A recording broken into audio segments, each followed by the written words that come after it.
ईमानदार कहते हैं। परम सम्माननीय प्रधानाचार्य महोदय जी, अन्य शिक्षकगण व मेरे प्यारे साथियों, मैं आशी पोटन भगत सिंह सदन की छात्रा आप सभी के समक्ष देश प्रेम और राष्ट्र निर्माण पर अपने कुछ शब्द रखने जा रही हूँ।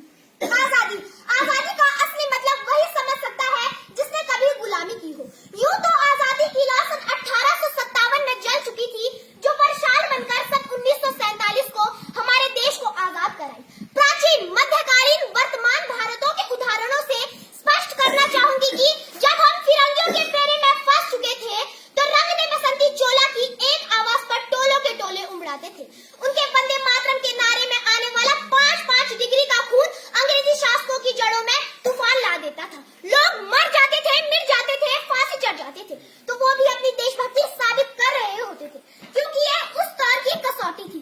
उसके बाद 62, 65, 71 के युद्ध में अपना सुहाग गंवा देने वाली औरत जब घर के हालात ये हो जाया करते थे कि प्यार भी भरपूर गया, मांग का सिंदूर गया, कि प्यार भी भरपूर गया, मांग का सिंदूर गया, नन्ही नानी हालों की लंगोटियां चले गई, छोटी छोटी बेटियों की तो चोटियां चले गई।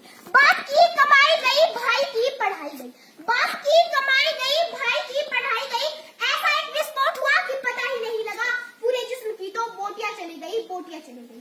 आपके लिए तो एक आदमी ही मरा है साहब, मेरे घर की तो रोटियां चली गई।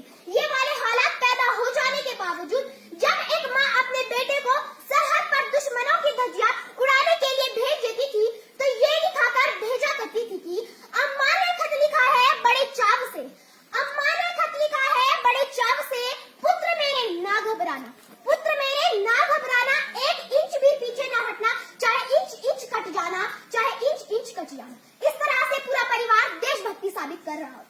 तब देश बलिदान मांगता था, तब देश लड़ जाने को कहता था, मिट जाने को, फांसी चढ़ जाने को कहता था। परंतु आज देश लड़ जाने को नहीं, मिट जाने को नहीं, फांसी चढ़ जाने को नहीं कहता, बल्कि मेरे विचार में जो व्यक्ति अपना काम पूरी मेहनत, ईमानदारी और लगन के साथ करे, वही सबसे बड़ी देशभक्ति है। न सरकार मेरी है, न रब मेरा है, न सरकार मेरी है, न रब मेरा है, ना ये बड़ा सा नाम मेरा है। बस इतनी सी बात का गुरूर है मुझे कि मैं भारत की हूँ और ये भारत मेरा है। हमें बड़ी बड़ी बातें नहीं, छोटी छोटी कोशिशें करनी चाहिए, क्योंकि ठोकर हमें पहाड़ों से नहीं, पत्थरों से लगा करती है। मैं सैल्यूट करना चाहूंगी सरहद पर खड़े हमारी रक्षा के लिए दिन रात उस जवान को, देश की पुलिस प्रशासन और किसान को, जो अपना काम पूरी मेहनत, ईमानदारी और लगन के साथ करते हैं, जिसके बिना समाज की कल्पना करना भी असंभव है।